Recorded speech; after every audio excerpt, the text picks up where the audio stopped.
Capítulo 6. Me despertaron las luces brillantes al encenderse. En aquella prisión no había ventanas. El día y la noche eran una creación de la electricidad. A las 7 de la mañana, de pronto, el edificio se veía inundado de luz. No había amaneceres ni matizados atardeceres, solo unas luces eléctricas que se encendían a las 7.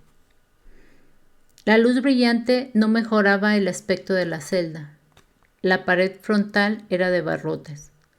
La mitad de ella se abría en el exterior, merced a una bisagra, formando una puerta.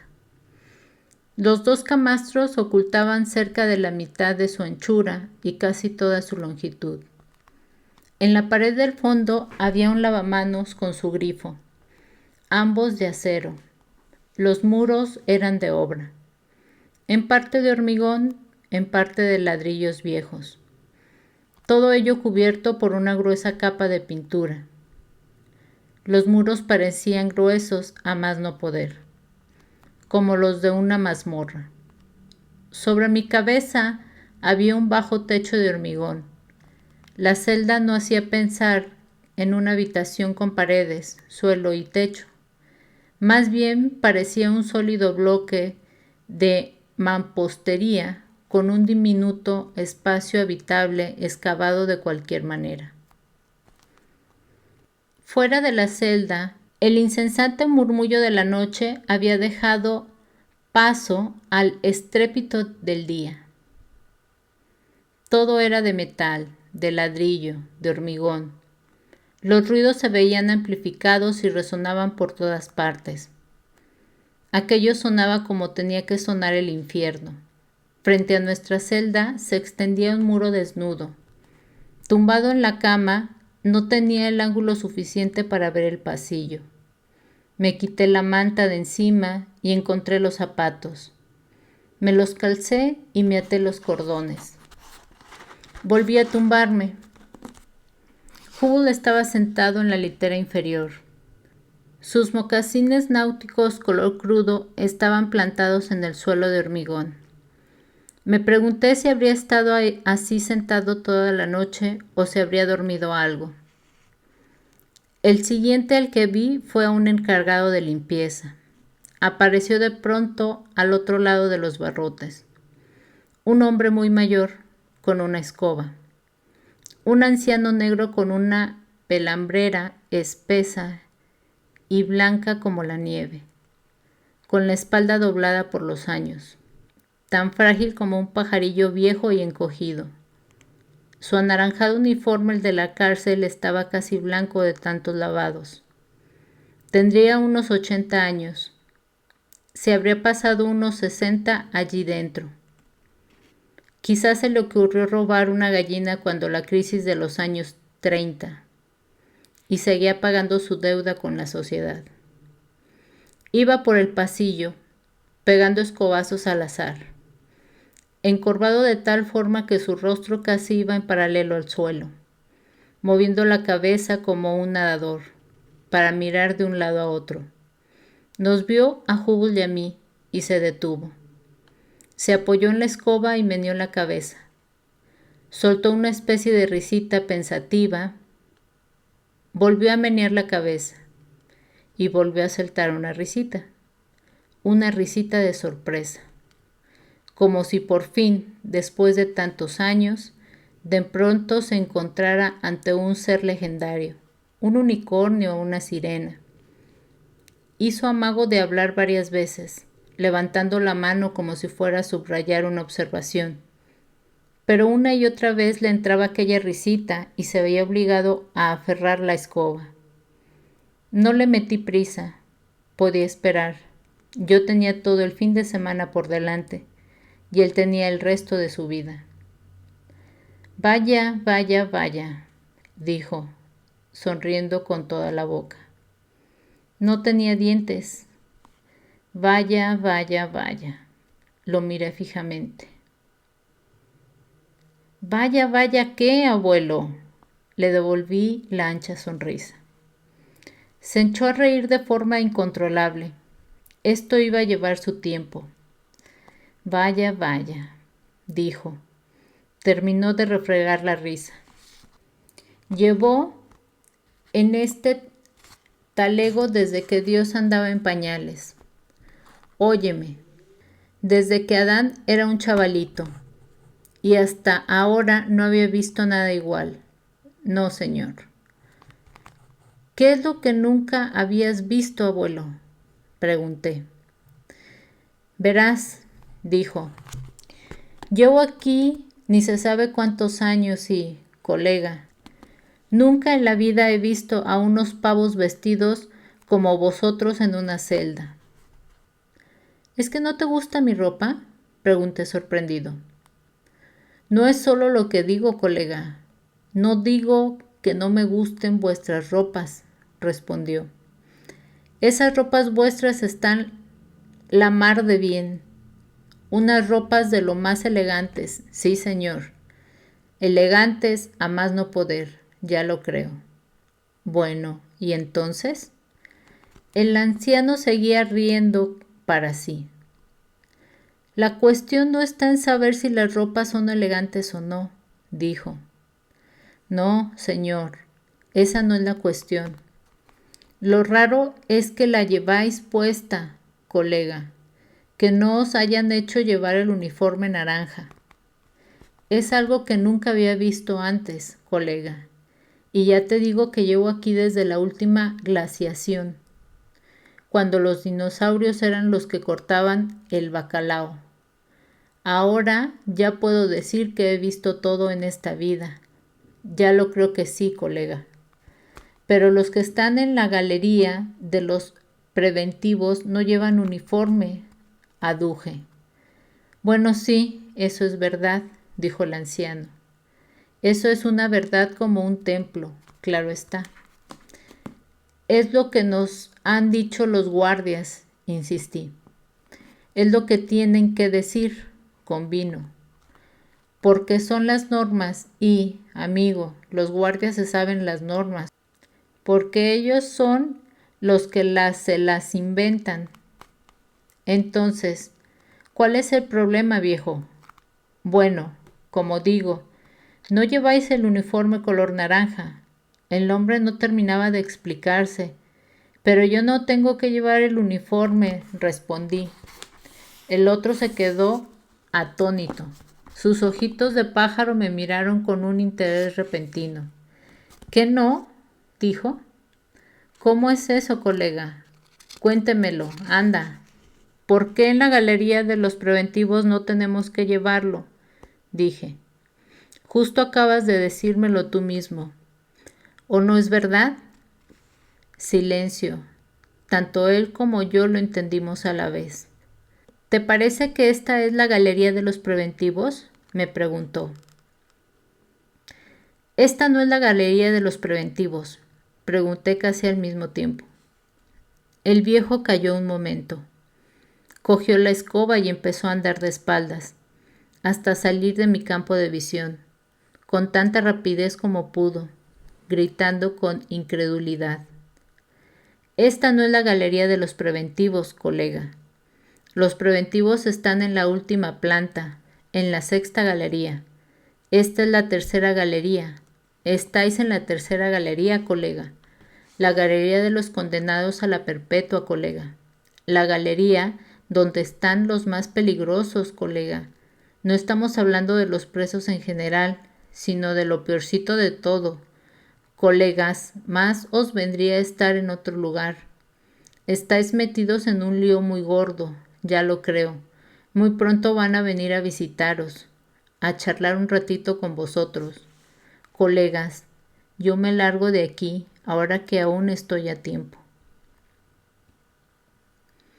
El análisis, la larga experiencia me había enseñado a evaluar y analizar las cosas. Cuando a uno se le viene encima lo inesperado, no conviene perder el tiempo. No hay que pararse a pensar cómo o por qué ha sucedido algo así. No hay que perder el tiempo en recriminaciones, ni esforzarse en dar con el culpable, ni pensar cómo vas a evitar caer en la misma trampa en el futuro. Todo eso viene después, si sobrevives. Lo primero es analizar la situación, identificar las posibilidades negativas, evaluar los aspectos positivos, trazar un adecuado plan de acción.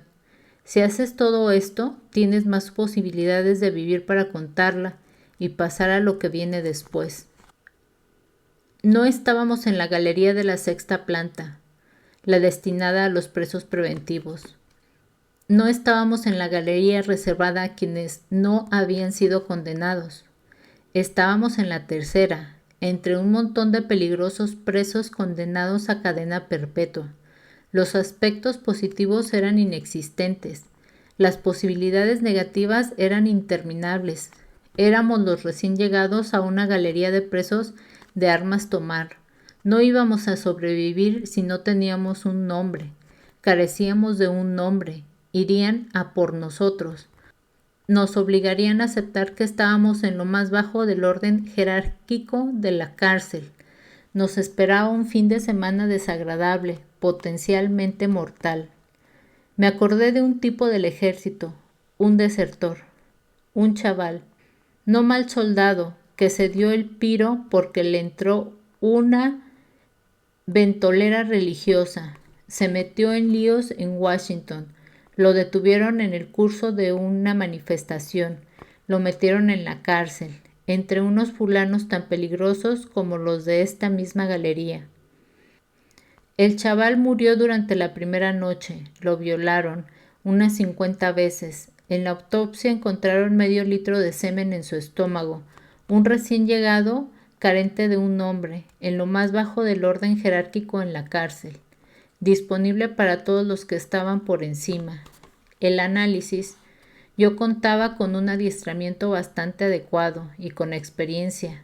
Un adiestramiento y una experiencia que en principio no te preparaban para la vida en la cárcel, pero que iban a serme de utilidad. Había vivido muchas experiencias tan desagradables como educativas, no solo en el ejército. La cosa venía de antes, de mi niñez. Entre la escuela primaria y el final de la secundaria, los muchachos como yo estudiábamos en 20, quizá 30, centros distintos, algunos de ellos situados en las propias bases militares, pero en su mayoría emplazados en la barriada de turno. En algunos lugares difíciles, Filipinas, Corea, Islandia, Alemania, Escocia, Japón, Vietnam, por todo el mundo. El primer día en cada nueva escuela, el recién llegado era yo, un recién llegado sin un nombre, y los primeros días fueron muchos. Pronto aprendí a hacerme un nombre. En patios de colegios arenosos y sofocantes por el calor, en patios de colegios gélidos y mojados por la lluvia, mi hermano y yo nos habíamos defendido a golpes, espalda contra espalda, hasta hacernos un nombre. Y luego, una vez en el ejército, esa brutalidad mía se refinó. Los que me adiestraron eran especialistas, hombres adiestrados en la Segunda Guerra Mundial, en Corea, en Vietnam.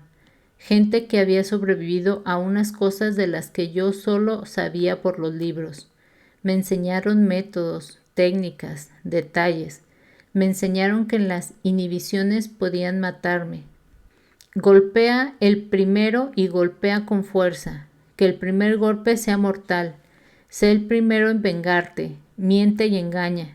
Los caballeros decentes no estaban adiestrando a nadie porque llevaban tiempo muertos y aterrados. A las 7:30 se oyó un estrépito metálico en las hileras de celda.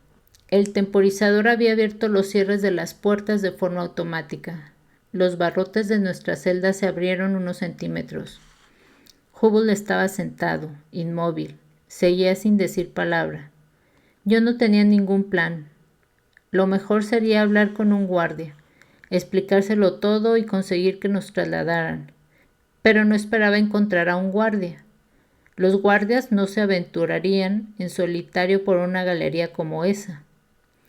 Patrullarían en parejas, posiblemente en grupos de 3 o 4. La cárcel andaba mal de personal. Ya me lo habían dejado claro la víspera.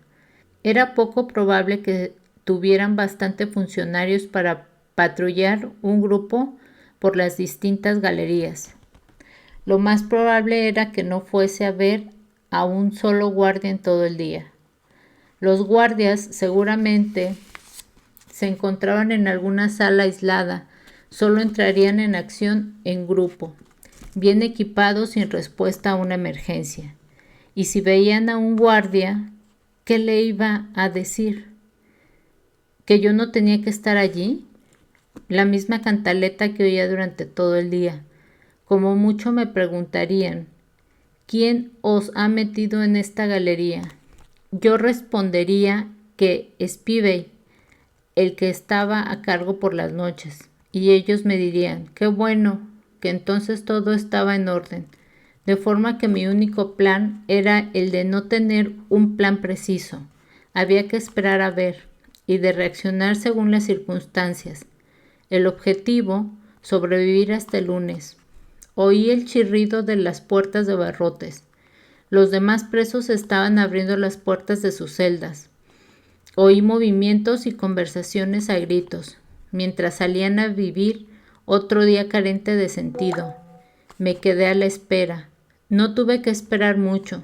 Desde mi ángulo en la cama, con los pies hacia la puerta y la cabeza con la otra punta, vi que nuestros vecinos de la celda de al lado salían a estirar las piernas y que se encontraban con un grupito de presos. Todos iban vestidos igual, uniformes de color naranja, pañuelos rojos anudados en torno a sus cráneos rapados, de raza negra y muy corpulentos. Culturistas. Eso estaba claro. Muchos de ellos se habían arrancado las mangas de las camisas, como diciendo que no había prenda en el mundo que pudiera aprisionar sus formidables músculos. Era posible que tuvieran razón. Uno se quedaba impresionado al verlos. El fulano más próximo llevaba unas gafas de sol, con cristales de los que se oscurecen con el sol, polarizados. El tipo seguramente no había visto la luz del sol desde el año 70. Era posible que nunca más fuera a verla, de modo que esas gafas de sol eran una inutilidad, pero molaban mucho. Al igual que los musculitos y que los pañuelos rojos y las camisas sin mangas. Todo era cuestión de imagen. Me quedé a la espera. El fulano con las gafas de sol fue el primero en vernos. La sorpresa de su mirada pronto pasó a ser excitación. Tocó el brazo de su compañero más corpulento para que se fijara. El hombretón miró. Su rostro era inexpresivo. Y entonces sonrió, con muchos dientes. Me quedé a la espera. El grupito se situó frente a nuestra celda. Nos miramos. El hombretón agarró la puerta y la abrió. Los demás terminaron de abrirla de par en par. Mirad, dijo el hombretón, ¿estáis viendo lo que nos han traído? ¿Qué nos han traído?, preguntó el de las gafas de sol. Nos han traído carne fresca, respondió el hombretón. Eso salta a la vista, hermano, dijo el de gafas de sol. Carne fresca. Carne fresca para todos, exclamó el hombrón. Volvió a sonreír con muchos dientes. Miró a los suyos, quienes le devolvieron la sonrisa. Se entrechocaron las palmas de las manos. Me quedé a la espera. El hombretón se adentró medio paso en la celda. El tipo era una mole, quizá 3 o 4 centímetros más bajo que yo, pero seguramente pesaba el doble. Su masa corporal cubría toda la puerta. Sus ojos apagados me miraron un momento y pasaron a centrarse a Hubble. Tú, Blanquito, ven aquí, dijo a Hubble. Vi que a Hubble le entraba el pánico, ni se movió. Ven aquí, Blanquito, repitió el hombretón, sin levantar la voz. Hubble se levantó, dio un paso hacia el hombretón plantado en la puerta. Él estaba dedicándole una de esas miradas fulminantes cuya ferocidad tiene por objetivo estremecerte. Este es el territorio de la Mara Roja, dijo el grandulón. ¿Qué hacen unos blanquitos aquí? Hubble no respondió. Hay que pagar el impuesto de residencia, colega. dijo el otro, como en los hoteles de Florida, ya sabes. Dame ese suéter que llevas, Blanquito. Hubble estaba petrificado por el miedo. Dame ese suéter, Blanquito, repitió el otro, sin levantar la voz. Hubble se quitó el costoso suéter blanco y se lo tendió al hombretón. Este lo cogió y lo tiró por encima del hombro sin mirarlo siquiera. Dame esas gafas que llevas, Blanquito, dijo a continuación. Hubble se giró y me miró con desespero. Se quitó las gafas de montura de oro, se las tendió. El grandulón las cogió y las dejó caer al suelo, y las aplastó con el zapato. Las pisoteó a conciencia. Los cristales saltaron hechos añicos. El tipo arrastró la suela del zapato y empujó las destrozadas gafas hacia el pasillo. Sus compañeros se pusieron a pisotearlas. Buen chaval, dijo el hombretón, has pagado el impuesto. Hubble estaba temblando. Ahora ven aquí, Blanquito, dijo el matón. Hubble dio un paso con torpeza en su dirección. Más cerca, Blanquito, dijo el grandulón. Hubble dio un nuevo paso con torpeza, hasta situarse a poco más de un palmo de distancia. Temblaba de manera incontrolable. De rodillas, Blanquito, dijo el otro. Hubble se arrodilló. Bájame la cremallera, Blanquito. Hubble no hizo nada. Estaba sumido en el pánico. Bájame la cremallera, Blanquito, repitió el otro, con los dientes. Hubble emitió un ahogado grito de miedo y de asco, al tiempo que daba un paso atrás. Dio 2 rápidos pasos más, hasta llegar a la parte posterior de la celda. Trató de refugiarse tras el retrete. Prácticamente se abrazó a la taza. Había llegado el momento de intervenir, no para defender a Hubble. A mí él me daba igual, para defenderme a mí mismo. La humillación de Hubble iba a salpicarme para siempre. Todos darían por sentado que éramos iguales. La rendición de Hubble nos condenaría a los dos, al escalón más bajo en el orden jerárquico. Vuelve aquí, Blanquito. ¿Es que no te gustó?, dijo el grandulón a Hubble. Respiré hondo sin hacer ruido. Bajé los pies y fui a aterrizar frente al hombretón. Clavó la mirada en mí, yo clavé la mía en él, con calma. Estás en mi casa, gordinflón, dije, pero voy a darte a escoger. ¿A escoger el qué?, dijo el hombretón, con la cara inexpresiva, sorprendido. Una estrategia de salida, gordinflón. Dímelo otra vez, que no lo he entendido. Lo que quiero decir es esto. Vas a salir de aquí. ¿Eso está claro? Puedes escoger cómo vas a hacerlo. Puedes salir por tu propio pie o de lo contrario, esos otros gordinflones de ahí afuera tendrán que venir a recogerte con un cubo. Ah, sí, dijo. Está clarísimo, dije. Voy a contar a 3, así que decide de una vez. Me fulminó con la mirada. 1, conté, sin respuesta. 2, conté, sin respuesta. Y entonces hice trampa. En lugar de contar hasta 3, le solté un cabezazo en toda la jeta, apoyándome bien en los pies, pero desplazando las piernas. Estrellé mi cabeza en su nariz. Me salió a pedir de boca. La frente traza un arco perfecto y es muy fuerte. La parte de hueso situada en el centro es muy gruesa, como si fuera de hormigón. La cabeza humana es muy pesada y está equilibrada por una serie de músculos en el cuello y la parte posterior. Es como si te diera en la cara con la bola de una bolera. Siempre pillas al otro por sorpresa. La gente espera que le sueltes un puñetazo o una patada. Nunca se espera un cabezazo, porque llega de la nada. Creo que le hundí la cara. Diría que hice trizas su nariz y le rompí los 2 pómulos.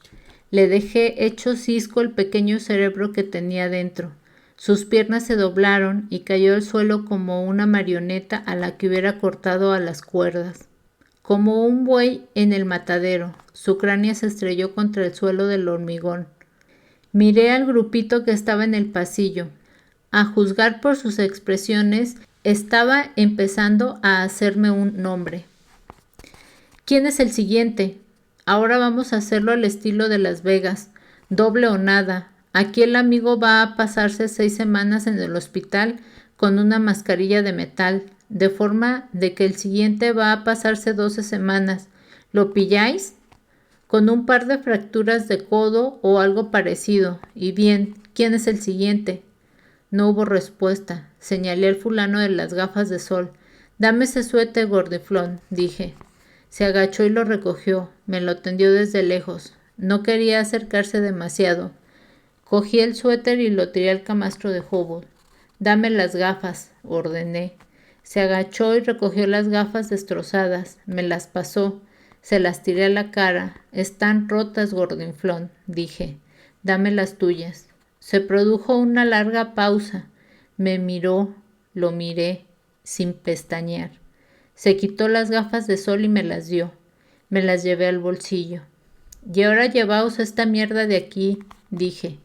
Los hombres vestidos con los uniformes anaranjados y tocados con pañuelos rojos se pusieron en movimiento y arrastraron al hombretón fuera de la celda.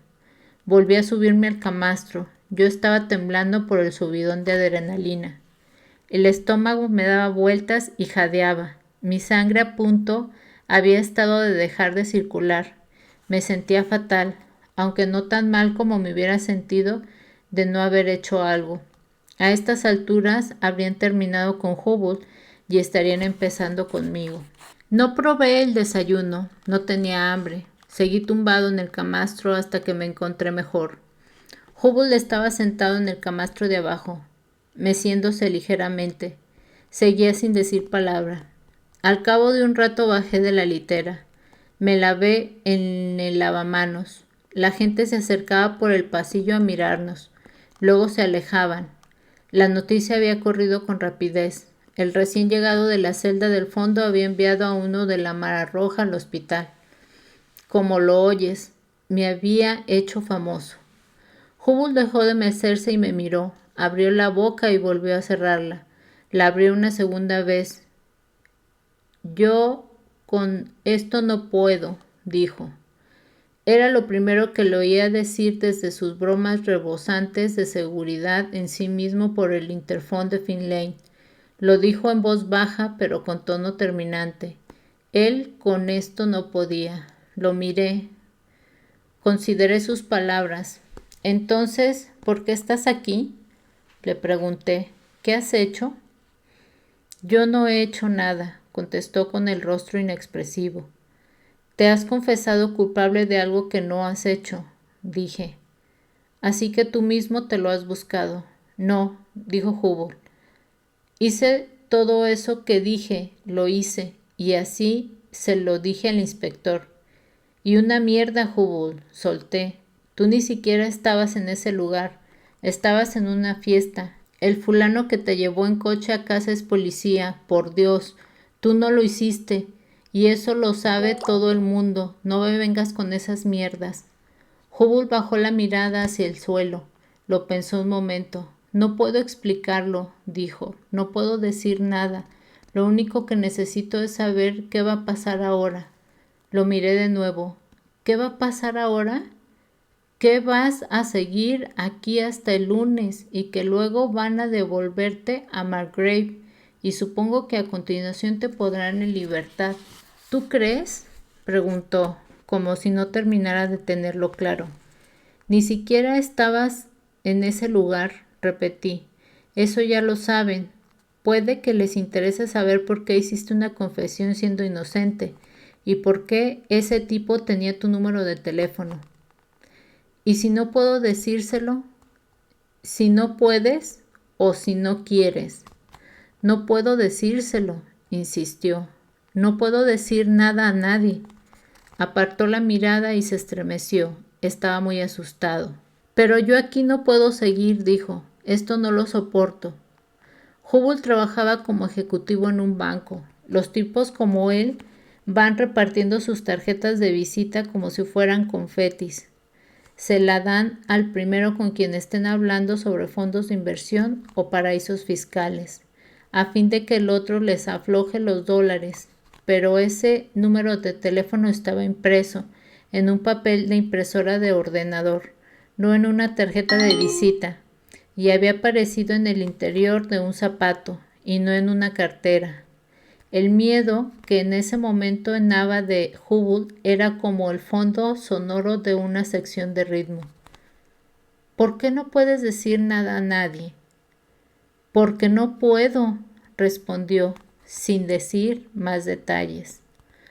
De repente me sentí cansado. 24 horas antes me había bajado de un autobús de la Greyhound en un desvío de la autopista y había echado a andar por una carretera desconocida, caminando alegremente bajo la cálida lluvia en la mañana, evitando a la gente, evitando las complicaciones, sin equipaje, sin cosas inútiles. La libertad, una libertad que no quería ver interrumpida por Hubble, por Finlay o por cierto individuo muy alto al que le había pegado 2 tiros en la cabeza que llevaba rapado al cero. No quería tener nada que ver con todo aquello. Lo que quería era disfrutar de un poco de paz y tranquilidad y que me dejaran seguir buscando el rastro de Blind Blake, hablar con algún octogenario que recordase haberle visto en algún bar.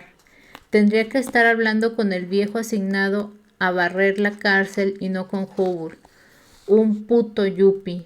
Hubble estaba devanándose los sesos. Me daba cuenta de lo que Finlay había querido decir. En la vida había visto a una persona que pensara de forma tan visible. Su boca trabajaba en silencio mientras contabilizaba las posibilidades con los dedos, como si estuviera evaluando los factores positivos y los negativos. Sopesando todo. Lo miré. Vi que tomaba una decisión. Se volvió y me miró. Necesito que me aconsejen, dijo. Tengo un problema. Me reí. Vaya una sorpresa, dije. Nunca lo hubiera imaginado. Pensaba que estabas en este lugar porque te habías aburrido de jugar al golf los fines de semana. Necesito que alguien me ayude, insistió. Como si no te hubiera ayudado lo bastante, dije. Si no es por mí, ahora mismo estarías tumbado de bruces en el camastro, mientras todos esos grandulones cachondos hacían cola para entrar en la celda. Y hasta el momento no es que me hayas abrumado con tus muestras de gratitud. Bajó la mirada un instante, asintió. Lo siento. Te estoy muy agradecido. Lo digo muy en serio. Me has salvado la vida. Ya lo creo que sí. Por eso ahora tienes que decirme qué he de hacer. Me están amenazando. Dejé que mi revelación quedara en suspenso un momento. Eso ya lo sé, dije. La cosa está muy clara. Bueno, no es que tan solo estén amenazándome a mí, agregó. También están amenazando a mi familia. Estaba involucrándome en sus asuntos. Lo miré. Se puso a pensar otra vez. Su boca empezó a trabajar. Se puso a enumerar posibilidades con los dedos, mirando a izquierda y derecha, sopesando factores. ¿Qué factores serían los principales? ¿Tú tienes familia?, preguntó. No, respondí. ¿Qué otra cosa podría decir? Mis padres habían muerto. Tenía un hermano al que nunca veía, así que no tenía familia. Tampoco sabía si quería tenerla o no. Quizás sí, quizá no. Yo llevo casi 10 años, dijo Hubble. El mes pasado se cumplieron los 10 años de nuestra boda. Lo celebramos con una fiesta por todo lo alto. Tengo 2 hijos, un niño de 9 años y una niña de 7. Tengo una mujer y unos hijos maravillosos. Los quiero más que a nadie en el mundo. Lo decía en serio. Y luego se sumió en el silencio. Los ojos se le pusieron llorosos al pensar en la familia, mientras se preguntaba qué demonios hacía allí, lejos de ellos. No era el primer fulano que estaba sentado en esta celda haciéndose la misma pregunta, y no iba a ser el último. Tenemos una casa muy bonita, prosiguió, en Breckman Drive. La compramos hace 5 años. Nos costó mucho dinero, pero ha valido la pena. ¿Has estado en Bregman Drive? No, respondí. Hubble tenía miedo de entrar en materia. A este paso, pronto se pondría a describirme el papel pintado del cuarto de baño de la planta baja, y como tenía previsto pagar la ortodoncia de su hija, dejé que siguiera hablando, charletas de la cárcel. Pues bien, dijo finalmente, mi vida entera está viniéndose abajo. Seguía allí sentado con su polo y sus pantalones tan pulcros. Había recogido el suéter blanco y se lo había vuelto a poner sobre los hombros. Sin las gafas parecía otro, más mayor, con la mirada más perdida. Los que llevan gafas tienen un aspecto distinto sin ellas, más despistados, más vulnerables, como si de pronto estuvieran al descubierto, como si les hubiera quitado una capa de encima. Su aspecto era el de un viejo exhausto. Tenía una pierna extendida al frente. Podía ver el dibujo de la silueta de su zapato. ¿Qué entendería él por una amenaza? ¿Una revelación embarazosa de algún tipo? ¿Algo que pudiera hacer saltar por los aires lo que había descrito como una vida de ensueño en Bregman Drive? Quizá era su mujer la que estaba implicada en alguna cosa rara. Quizá Hubble estaba protegiéndola. Quizá su mujer había tenido una aventura con aquel muerto tan alto. Podían ser muchas cosas. Podía tratarse de una sola cosa. Era posible que lo hubiera amenazado con el escarnio público, la quiebra económica, el estigma social, la cancelación de su carnet del exclusivo club de campo. No sabía de qué podía tratarse. Yo no vivía en el mismo mundo que Hubble. No tenía sus mismas referencias. Le había visto estremecerse y temblar de miedo, pero no sabía hasta qué punto resultaba difícil asustar a un tipo como él, o hasta qué punto resultaba fácil. Ayer por la tarde, al verlo en la comisaría por primera vez, me había parecido que estaba nervioso y angustiado. Desde entonces lo había visto tembloroso, paralizado, estremecido por el miedo, resignado y apático a veces, pero claramente muerto de miedo, por la razón que fuese. Apoyé la espalda en la pared de la celda y aguardé a que me dijera de qué se trataba. Están amenazándonos, repitió. Me dijeron que si lo explicaba a alguien vendrían a por nosotros, que entrarían en casa y nos reunirían a los 4, en mi dormitorio, que me clavarían en la pared con clavos y me cortarían las pelotas, que obligarían a mi mujer a comérselas, que luego nos degollarían, que se aseguraría de que nuestros hijos lo presenciaran todo y que después les harían cosas de las que nunca nos enteraríamos.